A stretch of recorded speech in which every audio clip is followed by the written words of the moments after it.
Ravulapalem Telugu Desam party camp కార్యాలయంలో ప్రజా సమస్యల పరిష్కారానికి ప్రజా దర్బార్ నిర్వహించిన ఎమ్మెల్యే బండారు సత్యానందరావు. బండారు మాట్లాడుతూ కొత్తపేట నియోజకవర్గం కూటమి ప్రభుత్వ పాలనలో ప్రతి శుక్రవారం రావులపాలెం తెలుగుదేశం పార్టీ క్యాంపు కార్యాలయంలో ప్రజా సమస్యలు తెలుసుకుని వారితో మమేకమవడానికి ప్రజా దర్బార్ నిర్వహిస్తున్నామని, ప్రజలు వారి వ్యక్తిగత సామాజిక అవసరాలు, ఇంటి స్థలం, ఇల్లు, pension, ration card, drainage road, current వంటి వాటి కోసం, అలాగే గత ప్రభుత్వంలో రీసర్వే పేరుతో భూముల హద్దులు మార్చివేయడంతో ప్రజా దర్బార్లో వాటి సమస్యల పరిష్కారం కోసం నా దృష్టికి తీసుకురావడంతో ఎప్పటికప్పుడు అధికారులకు చేరవేసి వాటి పరిష్కారానికి కృషి చేస్తున్నామని, కూటమి ప్రభుత్వం ఏర్పడే సంవత్సర కాలం పూర్తవుతుందని, గత ప్రభుత్వం విధ్వంసకర పాలనలో వ్యవస్థలన్నీ కుప్పకూలిపోయి అన్ని రంగాలు కుదేలయ్యాయని, వాటిని సరిచేసి పాలన గాడిన పెట్టడానికే సంవత్సరం కాలం సరిపోయిందని, ఇప్పుడిప్పుడే ఊపిరి పీల్చుకుంటున్న ప్రభుత్వం ప్రజలకు మరింత సంక్షేమం అందించి మేలు చేయడానికి కూటమి ప్రభుత్వం సిద్ధంగా ఉందని అన్నారు.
మరి చాలా 1 ఇయర్ దగ్గరలోనే రేపు 12వ తేదీకి ముఖ్యమంత్రిగా పదవి బాధ్యతలు స్వీకరించి 1 సంవత్సరం పూర్తి చేసుకోబోతూ ఉన్నారు.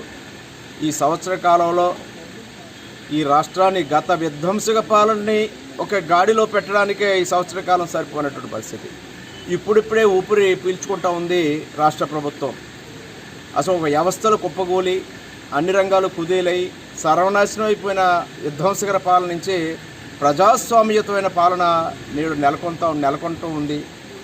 ఈ వరవల్లో రాబోయే కాలంలో ఇంకా మెరుగ్గా రాష్ట్రాభివృద్ధి సాధిస్తాం, ప్రజలకు మేలు చేస్తామని తెలియజేస్తాం.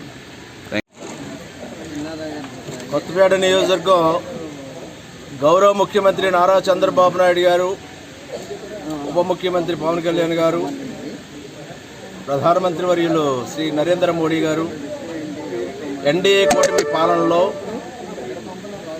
మా నియోజకవర్గంలో ప్రతి శుక్రవారం రావులపాలెం క్యాంప్ కార్యాలయం వద్ద ప్రజా దర్బార్ నిర్వహిస్తూ ప్రజలందరినీ కలుసుకుని ఇక్కడ మమేకం అవ్వడం జరుగుతూ ఉంది.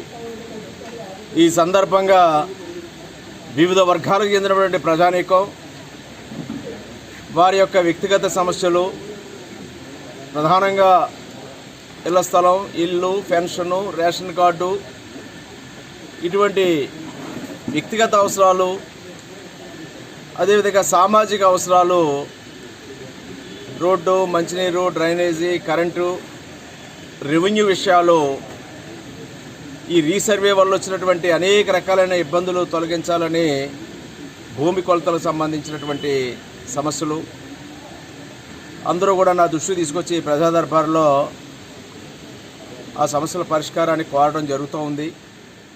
అవన్నీ కూడా అధికారులకు ఎప్పటికప్పుడు పంపించి వారితో